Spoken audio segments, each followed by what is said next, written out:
So hello everyone, this is the part 2 for approaches to corporate valuation. And हमने कुछ concepts के बारे में स्टडी किया था कि जब हम कंपनी की वैल्यूएशन करते हैं तो हमें क्या कंसेप्ट्स फॉलो करने होते हैं, एंड उसके थ्रू फिर हम डिफरेंट अप्रोचेस को लगाते हैं एंड अपनी कंपनी की वैल्यूएशन करते हैं। तो उसी टॉपिक के अंदर हम कुछ अप्रोचेस देखने वाले हैं आज। एंड जब भी हम किसी अप्रोच को स्टडी कर रहे हैं या किसी भी टॉपिक को स्टडी कर रहे हैं, अगर उसका ऑब्जेक्टिव एंड उसका क्या रेलेवेंस है अगर हमें क्लियर हो जाता है, वर्ड्स का मीनिंग हमें समझ आ जाता है, तो वो चीज़ लाइफ लॉन्ग तक हमें याद भी रहेगी एंड उसका एक रेलेवेंस ऑब्जेक्टिव हमें समझ आएगा। तो जब हम स्टॉक एंड डेट अप्रोच को यूज़ करने वाले हैं तो सबसे पहले इसको थोड़ा सा अंडरस्टैंड करते हैं। अब इस अप्रोच को हम क्यों यूज़ कर रहे हैं? क्योंकि अल्टीमेट गोल क्या है? वैल्यू निकालना ऑफ अ कंपनी। एंड उसके बाद हमें किस पे फोकस करना है कि स्टॉक एंड डेट होते क्या है। तो जब हमने बात करी थी प्रायर वीडियो के अंदर भी, जिन्होंने भी पार्ट 1 नहीं देखा वो पार्ट 1 जरूर देखें and then you can watch part 2। तो जब एक कंपनी अच्छी ग्रोथ पे पहुंच जाती है एंड फिर वो क्या करती है कि अपनी कंपनी को छोटे छोटे पार्ट्स के अंदर डिवाइड करती है एंड उसको हम क्या बोलते हैं? शेयर्स बोलते हैं।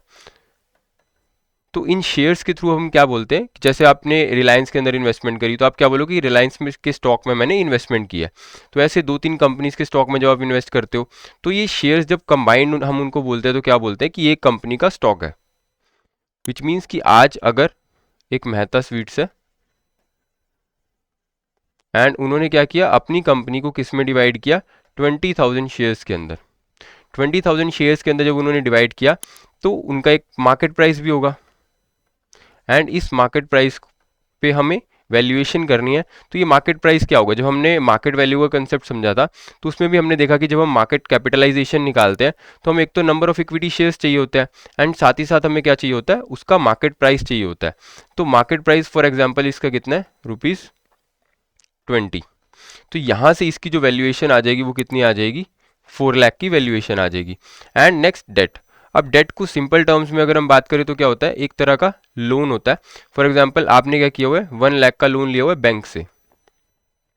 तो हम क्या बोलेंगे कि स्टॉक एंड डेट अप्रोच के थ्रू जो कंपनी की वैल्यूएशन है हमें टोटल करना है स्टॉक प्लस डेट का,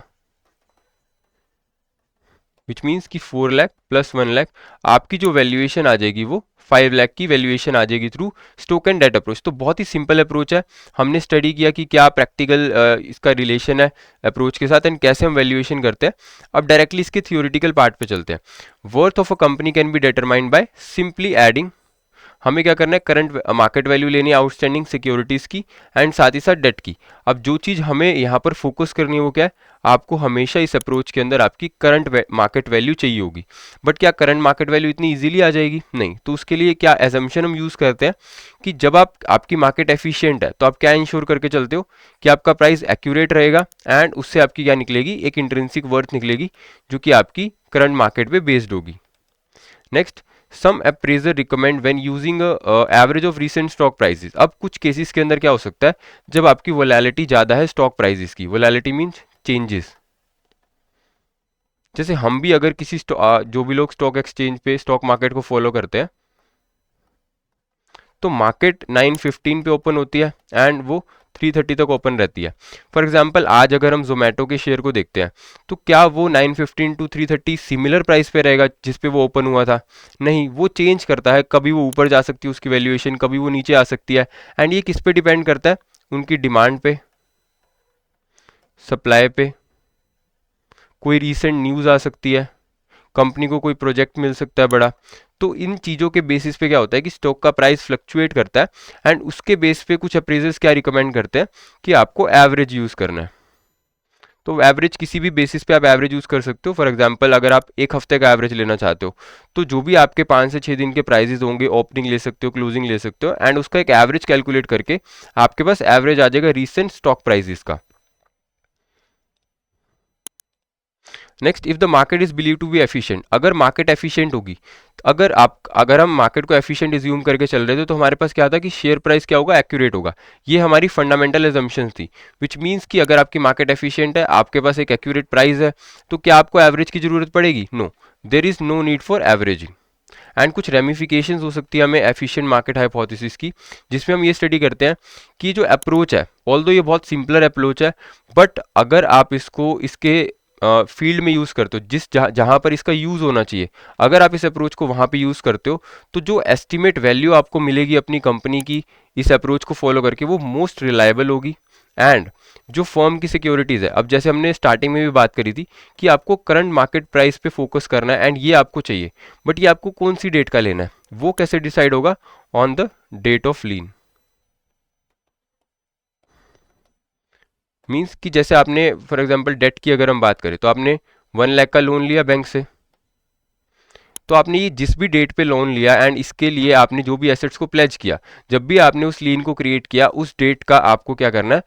प्राइस कंसीडर करना है, जो कि आपकी करंट मार्केट प्राइस हो जाएगी। सो ये हमने स्टॉक एंड डेट अप्रोच को खत्म किया and next we have direct comparison approach. अब यहाँ पर हमें वर्ड्स के थ्रू समझ आ रहा है कि एक अप्रोच है जिससे हम कंपनी की वैल्यूएशन करेंगे, बट हम क्या करने वाले हैं? डायरेक्ट कंपैरिजन करने वाले हैं, क्योंकि हो सकता है कि हमारे पास कैश फ्लोज नहीं है या फिर हम स्टॉक एंड डेट अप्रोच को यूज़ नहीं कर पा रहे हैं। तो डायरेक्ट कंपैरिजन कब करेंगे? Founded on principle of substitution. अब ये किस प्रिंसिपल पे वर्क करती है? सब्सटीट्यूशन, जो हमने ऑलरेडी स्टडी किया था कि एक जो बायर है वो कभी भी एक पर्टिकुलर गुड के लिए जब वो चेंज कर रहा है एक एसेट से दूसरी एसेट पे, तो कभी भी वो ज़्यादा नहीं देना चाहेगा। किसके लिए? कॉस्ट ऑफ कंपेरेबल जो भी कॉम्पिटिटिव प्रॉपर्टी है जिसकी सेम यूटिलिटी मिल रही है।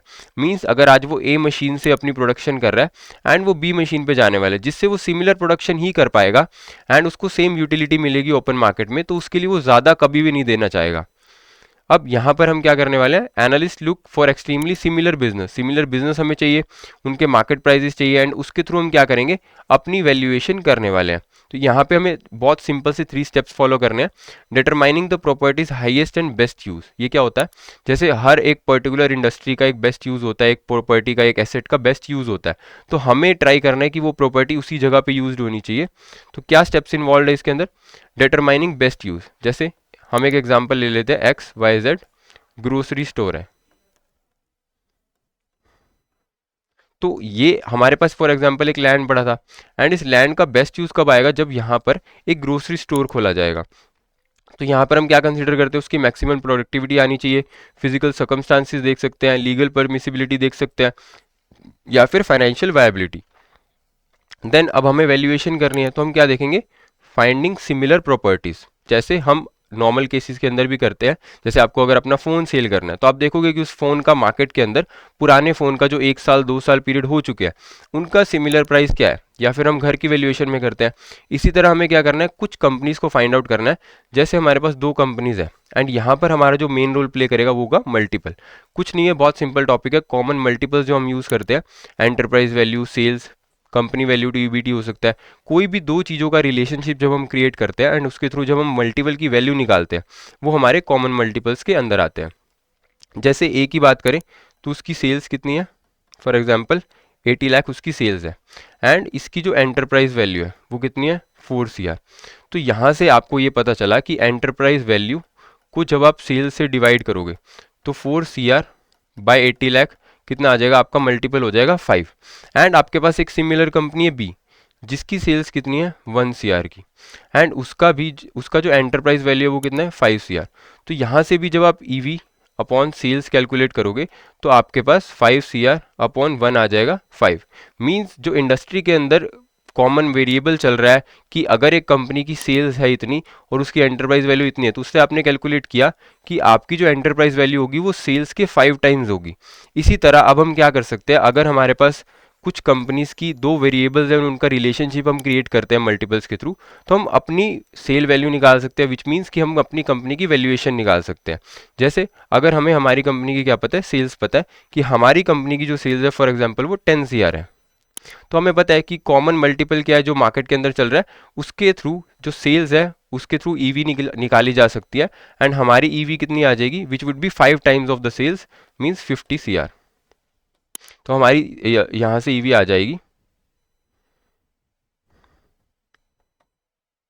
And done by modifying the multiple that is being utilized और बाय एम्प्लॉइंग स्टेटिस्टिकल मेथड। यहाँ पर हम कुछ स्टेटिस्टिकल मेथड्स और जो मल्टीपल्स हमने यहाँ पे स्टडी किए इनका यूज़ करने वाले हैं। कुछ नहीं करना, दो वेरिएबल्स लेने, एंटरप्राइज वैल्यू सेल्स, एंड उनका एक रिलेशनशिप क्रिएट करना है। उसके थ्रू आपके पास एक वैल्यू आएगी एंड उस वैल्यू को जब आप अपनी कंपनी की किसी वैल्यू पे लगाते हो तो उससे आपकी वैल्यूएशन निकल जाती है। तो बहुत ही सिंपलर अप्रोच थी एंड इससे रिलेटेड हम एक क्वेश्चन भी कर लेते हैं। The fundamental assumption underlying the valuation of a company using market capitalization is, means कि कौन सी फंडामेंटल assumption ये यूज़ करते हैं जब हम मार्केट कैपिटलाइजेशन को यूज़ करते हैं। तो क्या मार्केट एफिशिएंट है, स्टॉक प्राइसेस एक्यूरेटली रिफ्लेक्ट करते हैं intrinsic value. Market in efficient है और स्टॉक प्राइसेस जो है वो क्या है, वॉलेटाइल है। कंपनी के जो एसेट्स हैं वो क्या है, अंडर वैल्यूड है मार्केट के थ्रू, एंड जो कंपनी के एसेट्स हैं वो ओवर वैल्यूड है बाय द मार्केट। तो एक सिंपल क्वेश्चन है, आप इसका आंसर कमेंट बॉक्स में कर सकते हो and thank you so much.